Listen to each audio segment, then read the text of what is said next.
Hello students, আজ আমরা class 10 এর আলো অধ্যায়ের প্রতিসারাঙ্ক, পরম প্রতিসারাঙ্ক বা এই সংক্রান্ত যে সমস্ত প্রবলেম আছে সেই সংক্রান্ত কিছু আলোচনা করব। প্রথমে আমরা প্রতিসারাঙ্ক নিয়ে একটু আলোচনা করে নিই। প্রতিসারাঙ্ক কি? প্রতিসারাঙ্ক আমাদের প্রথমেই জানি যে আপাতন কোণ আর প্রতিসরণ কোণের অনুপাত। সেটা কি? আমাদের প্রতিসারাঙ্ক কি? যদি আপাতন কোণ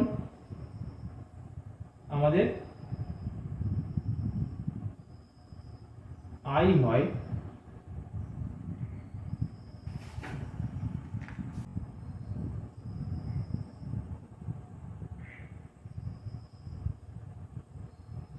যদি আমাদের আপাতন কোণ I হয় এবং প্রতিসরণ কোণ R হয়,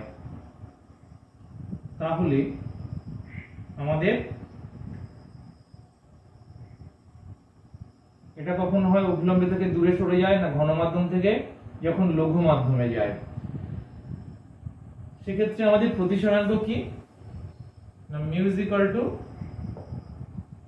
sign i by sine r. অর্থাৎ আপাতন কোণের সাইন আর প্রতিসরণ কোণের সাইনের অনুপাতকে আমরা বলি প্রতিসারাঙ্ক। এখন পরম প্রতিসারাঙ্ক কি? কাকে বলছে পরম প্রতিসারাঙ্ক? পরম প্রতিসারাঙ্ক কাকে বলছে?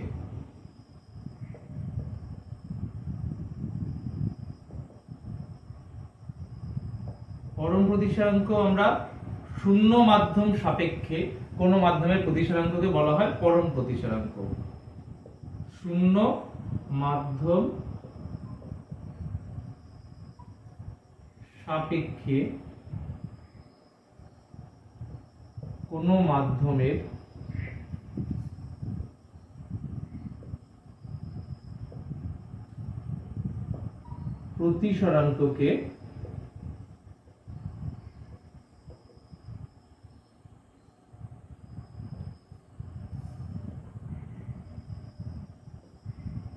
প্রতিসরাঙ্ককে বলা হয় পরম প্রতিসারাঙ্ক।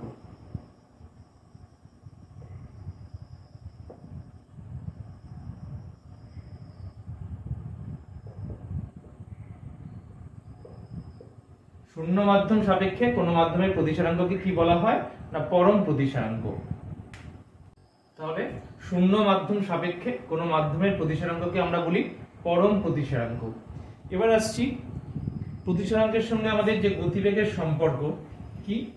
না আমরা যখন লিখি mu is equal to sine i by sine r, বা মিউ সমান সমান ধরো কোনো একটা আলোকরশ্মি যদি এ মাধ্যম থেকে আমাদের বি মাধ্যমে আসে, তাহলে এ মাধ্যম সাপেক্ষে বি মাধ্যমের প্রতিসারাঙ্ক আমরা লিখি এ মিউ বি। সাধারণত আমাদের কি লেখা হয়? আমরা মিউ হিসাবে কোনো মাধ্যমের প্রতিসারাঙ্ককে প্রকাশ করি। মিউ মানে কি? না শূন্য মাধ্যমে আলোর বেগ। মিউ হচ্ছে শূন্য মাধ্যমে আলোর বেগ। শূন্য মাধ্যমে আলোর বেগ বাই ওই মাধ্যমে, যে মাধ্যমের মধ্যে প্রবেশ করছে সেই মাধ্যমে আলোর বেগ। তাহলে শূন্য মাধ্যমে আলোর বেগ বাই ওই মাধ্যম, যে মাধ্যমটাতে আলো প্রবেশ করছে সেই মাধ্যমে আমাদের আলোর বেগ। এখন শূন্য মাধ্যমে আলোর বেগকে আমরা জানি সি, আর ওই মাধ্যমে আলোর বেগ যদি এ মাধ্যম হয় তাহলে ভি এ, বা বি মাধ্যম হলে ভিবি। তাহলে আমরা এটাকে তখন লিখি মিউ এ যখন এ মাধ্যমের ক্ষেত্রে হবে C by V A. B মাধ্যমের ক্ষেত্রে কি হবে? মিউ বি সমান সমান সি বাই ভিবি। শূন্য মাধ্যম সাপেক্ষে আলোর বেগ বাই আমাদের পরম প্রতিসারাঙ্ক চলে আসছে এগুলো, মানে শূন্য মাধ্যমে আলোর বেগ বাই ওই মাধ্যমে আলোর বেগ, এটাকেই আমরা বলছি ওই মাধ্যমের পরম প্রতিসারাঙ্ক। এবার এ মাধ্যম সাপেক্ষে বি মাধ্যমের যদি প্রতিসারাঙ্ক আমাদেরকে বের করতে হয়, এ মাধ্যম সাপেক্ষে বি মাধ্যমের প্রতিসারাঙ্ক আমাদের যদি নির্ণয় করতে হয়, তাহলে কি হবে? আমরা এখানটায় লিখে নিই আগে মিউ এ সমান সমান সি বাই ভি এ, আর মিউ বি হচ্ছে আমাদের সি বাই ভিবি, অর্থাৎ বি মাধ্যমে আলোর বেগ, উপরে হচ্ছে আমাদের শূন্য মাধ্যমে আলোর বেগ। এখন এ মিউ বি, আমাদের এ মিউ বি সমান সমান হচ্ছে না এ মাধ্যমে আলোর বেগ, এ মাধ্যমে আলোর বেগ বাই আমাদের বি মাধ্যমে আলোর বেগ। এ মাধ্যমে আলোর বেগ বাই বি মাধ্যমে আলোর বেগ। এ মাধ্যমে আলোর বেগ আমরা জানি ভি এ লিখছি, আর বি মাধ্যমে আলোর বেগ ভিবি। এটাকে আমরা কিভাবে লিখতে পারি? ভি এ বাই ভিবিটাকে আমরা লিখতে পারি সি বাই ভিবি, আর নিচেরটাকে লিখতে পারি সি বাই ভিএ। কারণ এটা উল্টে গেলে আমাদের ভিএটা উপরে যায় আর ভিবিটা নিচে আসে। সি বাই ভিবি নিচে বাই সি বাই ভিএ, তাহলে সি বাই ভিবি কে না mu A, C by mu B. তাহলে এটা সমান সমান আমরা কি লিখবো? পাশে করে দিই, এ মিউ বি সমান সমান সি বাই ভিবি হচ্ছে আমাদের মিউ বি, আর সি বাই ভিএ হচ্ছে আমাদের মিউ এ। অর্থাৎ এ মিউ বি মানে mu B by mu A. শূন্য মাধ্যমে আলোর বেগের সাপেক্ষে আমরা কম্পেয়ার করে দিলাম। সি হচ্ছে শূন্য মাধ্যমে আলোর বেগ বাই বি মাধ্যমে আলোর বেগ, এটা শূন্য মাধ্যমে আলোর বেগ বাই এ মাধ্যমে, উল্টে গেলে ভিএ বাই ভিবি হয়। তাহলে এ মিউ বি সমান আমরা লিখতে পারি mu B by mu A. এবার কয়েকটা অঙ্ক আমরা দেখব। এবার আমরা একটা অঙ্ক শিখি। কি দেওয়া আছে না, হীরকের পরম প্রতিসরাঙ্ক 2.4, হীরকের মধ্যে দিয়ে আলোর গতিবেগ কত? তাহলে আমরা পরম প্রতিসরাঙ্ক কি শিখলাম না, শূন্য মাধ্যমে আলোর বেগ বাই ওই মাধ্যমে আলোর বেগ। তাহলে আমরা প্রশ্নানুসারে কি লিখতে পারি? প্রশ্নানুসারে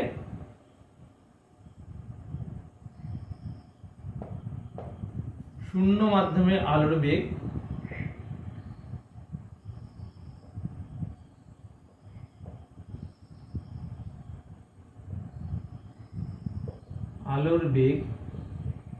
বাই কার মধ্যে দিয়ে না, হীরক বলেছে, তাহলে হীরের মধ্যে দিয়ে বা হীরকের মধ্যে দিয়ে আলোর বেগ।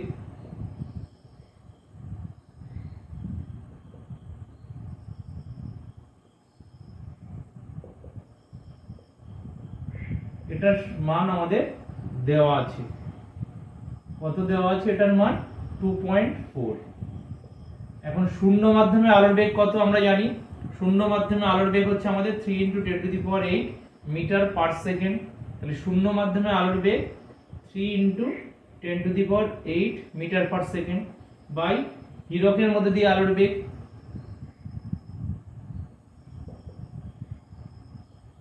হীরকের মধ্যে দিয়ে আলোর বেগ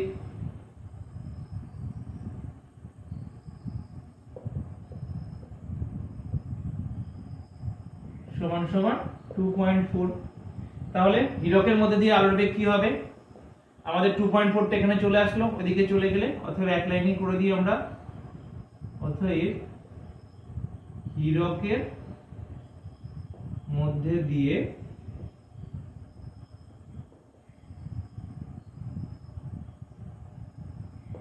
আলোর বেগ সমান সমান কি আসবে? 2.4টা এখানে আসলো আর হীরকটা এখানে চলে গেল, তাহলে 3/10⁸ উপরে থাকছে যেমন সেরকম হবে, আর নিচে চলে আসবে আমাদের 2.4। এটাকে আমরা দশমিক তুলে উপরে 10 গুণ করতে পারি। 3 × 8 = 24, তারপর 4 × 2 = 8, 5 × 2 = 10, 5/4 আমরা দেখে নিই 5/4 কত আসে, বা ওখানটায় আমরা কাটাকুটিটা দেখে নিই।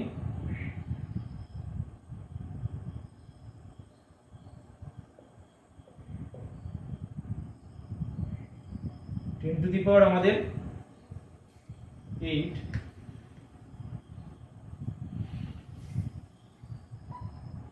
সেটাকে আমরা 100 × 10⁶ লিখতে পারি। দুটো শূন্য এখানে চলে এসেছে, বাই নিচে আমাদের 4 আছে, আর উপরে আর একটা 5 আছে, তাহলে এটা 4 25 100, 5 25 125 ইন্টু 10 টু দি পাওয়ার 6। এটা আমরা লিখতে পারি, তাহলে এর মান কত হবে আমাদের কাটাকুটি করে পেয়ে গেলাম 125 ইন্টু 10 টু দি পাওয়ার 6 এত মিটার পার সেকেন্ড হবে একক আমাদের, এত মিটার প্রতি সেকেন্ডে। তাহলে হীরকের গতিবেগ আমরা কত পেলাম, আলোর হীরকের মধ্যে দিয়ে আলোর গতিবেগ আমরা পেলাম 125 into 10 to the power 6, 125 into 10 to the power 6 metre per second. এটাই আমরা এখানে কাটাকুটিটা করে দিলাম, দেখিয়ে দিলাম। 100 10 টু দি পাওয়ার 8 টাকে 100 ইন্টু 10 টু দি পাওয়ার 6 লিখলাম, পাশে 5 ছিল 5টা লিখলাম, আর নিচে 4 4 25 100, 5 25 125 10 টু দি পাওয়ার 6। তাহলে এত মিটার পার সেকেন্ড হীরকের মধ্যে দিয়ে আলোর গতিবেগ। পরের অঙ্কে চলে আসি। দেওয়া আছে বায়ুর সাপেক্ষে জলের প্রতিসরাঙ্ক 4/3 আর বায়ুর সাপেক্ষে কাচের প্রতিসরাঙ্ক 3/2। তাহলে জল সাপেক্ষে কাচের প্রতিসরাঙ্ক আমাদের বের করতে হবে। একটুখানি পাঠে পাঠে দেখে নিই আমরা। বায়ুর সাপেক্ষে জলের প্রতিসরাঙ্ক, তাহলে এ বায়ু মানে এয়ার, জল ওয়াটার, এ মিউ ডাব্লিউ দেওয়া আছে আমাদের 4/3। আর কি বলা আছে, বায়ুর সাপেক্ষে কাঁচ, তাহলে এ মিউ জি এটা দেওয়া আছে আমাদের 3/2। তাহলে জল সাপেক্ষে কাঁচের, অর্থাৎ আমাদের বের করতে হবে ডাব্লিউ মিউ জি এটা সমান সমান কত। তাহলে ডাব্লিউ মিউ জি সমান সমান আমরা কি লিখতে পারি, ডাব্লিউ মিউ জি সমান সমান আমরা লিখতে পারি mu G by mu W, এটাই আমাদের সূত্র। ডাব্লিউ মিউ জি মানে এ মিউ বি যদি হয় সেক্ষেত্রে আমরা কি লিখি mu B by mu A, এটা প্রথমেই আমরা দেখিয়েছি। তাহলে ডাব্লিউ মিউ জি সমান সমান মিউ জি বাই মিউ ডাব্লিউ। এবার মিউ জি বাই আমরা যদি লিখি mu G by mu a into mu A by mu ডাব্লিউ, মিউ এ কেটে গেলে মিউ জি বাই মিউ ডাব্লিউ থাকবে। Mu G by mu a কি লিখতে পারি আমরা, এ মিউ জি লিখতে পারি না, কারণ A mu G is equal to তো আমরা লিখতে পারি mu G by mu A. সেক্ষেত্রে আমাদের mu G by mu A সমান সমান কি লিখবো না, এ মিউ জি, আমাদের এটা সমান সমান আমাদের A mu G into mu A by mu W কি লিখবো আমাদের mu A by mu W, আমাদের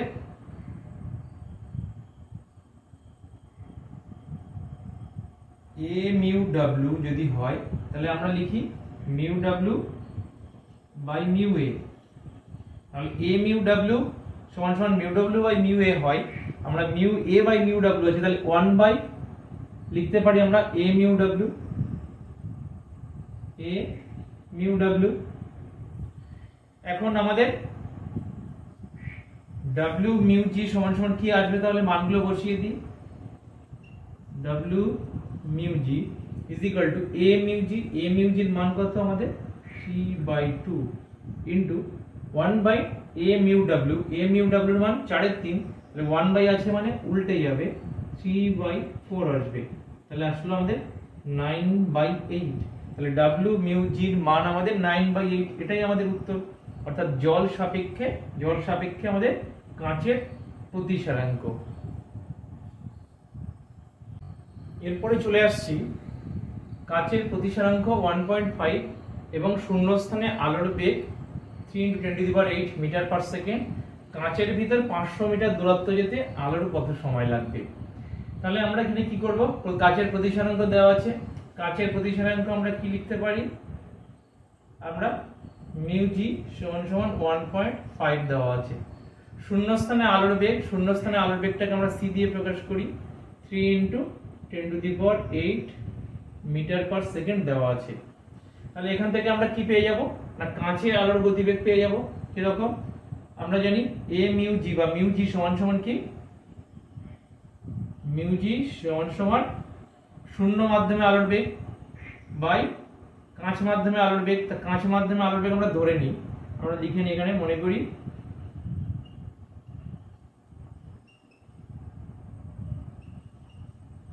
কাঁচে আলোর বেগ সমান সমান ভিজি। অতএব আমরা কি লিখতে পারি, মিউ জি এটা সমান সমান শূন্য মাধ্যমে আলোর বেগ সি বাই কাঁচ মাধ্যমে আলোর বেগ ভিজি। তাহলে আমাদের বের করতে হবে ভিজি সমান সমান, অতএব ভিজি সমান সমান কি আসবে না সি বাই মিউ জি। সির মান কত না 3 × 10⁸ মিটার পার সেকেন্ড আছে, আর মিউ জির মান আমাদের 1.5 দেওয়া আছে। তাহলে দশমিক তুলে দিয়ে আমরা 10 দিলাম, 5 × 10, 3 × 5 = 15, 3 3 কেটে গেল, তাহলে কত আসছে 2 × 10⁸ মিটার পার সেকেন্ড। এবার বলেছে 500 মিটার দূরত্ব যেতে কত সময় লাগবে। তাহলে 500 মিটার দূরত্ব যেতে গতিবেগ দেওয়া আছে, তাহলে 500 মিটার দূরত্ব যেতে সময় লাগবে 500 মিটার দূরত্ব যেতে সময় লাগবে সমান সমান কত হবে না আমাদের গতিবেগ দেওয়া আছে আর দূরত্ব 500, গতিবেগ কত না 2 × 10⁸ এত সেকেন্ড। দেখি এবার কত আসছে আমাদের। ক্যালকুলেশন করলে আমরা দুটো শূন্য কমে যাবে, 10⁻⁻6 হবে, আর 5 কে 2.5 হয়ে যাবে, তাহলে 2.5 × 10⁻6 সেকেন্ড। কিভাবে হলো আমরা এখানে একটু দেখিয়ে দিই। 500 মানে আমরা লিখতে পারি 5 × 100 বা 500ই থাক, যা খুশি, 500, আর নিচে 2 × 100 × 10⁻6, এইটাকে ভেঙে দিলাম, এই দুটো শূন্য আমাদের কেটে গেল। 5 কে 2 দিয়ে ভাগ করলে হয় আমাদের 2.5, আর এটা উপরে চলে গেলে 10⁻6, তাহলে 2.5 × 10⁻6 সেকেন্ডে সে 500 মিটার দূরত্ব অতিক্রম করবে। এটাই আমাদের উত্তর। এছাড়াও প্রতিসারাঙ্কের যে সমস্ত অঙ্কগুলো তোমাদের অসুবিধা হচ্ছে সেই অঙ্কগুলো অবশ্যই কমেন্টসে জানাও। নেক্সট ক্লাসে সেই অঙ্কগুলো নিয়ে অবশ্যই আলোচনা করব।